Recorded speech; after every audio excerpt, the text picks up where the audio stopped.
Okay, so let's have a look and see what we're going to be modeling now. I'm going to go over here. I'm going to go to my reference images over here.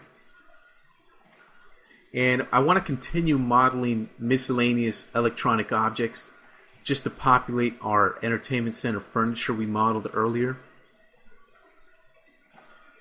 So I'm going to go ahead and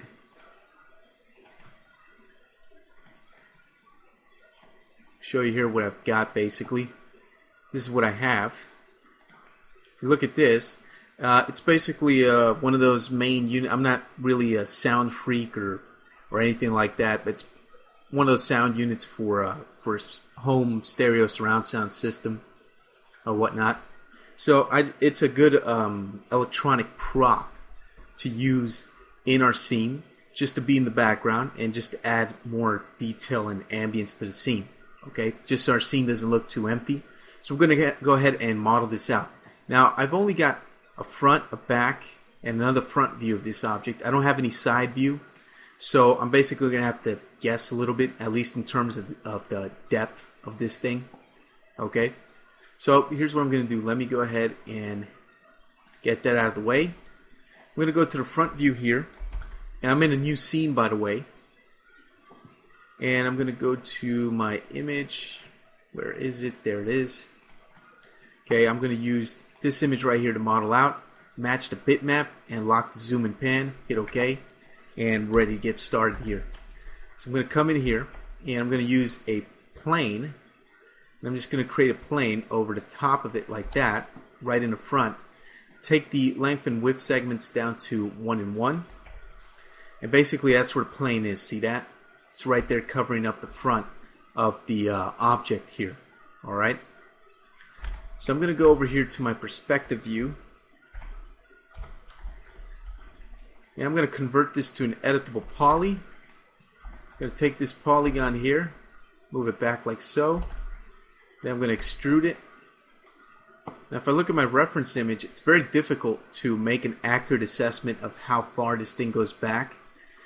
But what I'm going to do is I'm just going to eyeball it and go with something that looks good to my eyes. So I'm going to go with something like maybe like this. It's basically this big box object here.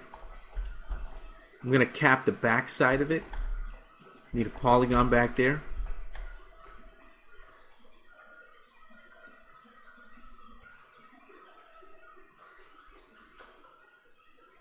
And what I'm going to do is basically get the rough volume of this down.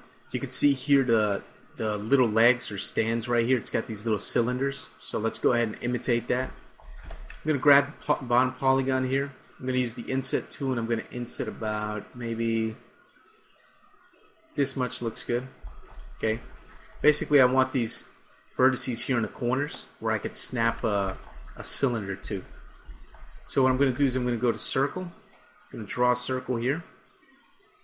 About that much radius looks pretty good. I'm going to take that circle and I'm going to snap it to that vertex down there. Perfect. That worked out pretty well. Okay. I'm going to go ahead and take that, convert it to an editable poly. Then what I'm going to do is I'm simply going to take the polygon there. I'm going to flip its normals. And I'm going to extrude it downward like this. So based on the image, it should go down about this much. I'm going to go ahead and try to imitate that to about right there. Looks pretty good. I'm going to select just that guy right there. Select all its polygons. I'm going to go down and hit auto smooth. Okay, that's pretty good. Let me move this guy out of the way. Now pivot point should be in the right location. It is. So I'm just going to take this and make a copy of it, clone it right there, clone one in that back vertex. Now you can see how useful it was to create that inset polygon right there, because those vertices allow me to do that very quickly and easily. Okay, so I got that part done. Now let's see what else we need to do. Let's bring out the reference image again. Okay. Basically, we need some more. Well, we really don't need much more geometry here. The rest is just making these little details here. where these little holes and things like that are going to go. Okay, so let me do that in the next video. I'm going to go ahead and start to make that geometry and all that stuff and just get that done quickly.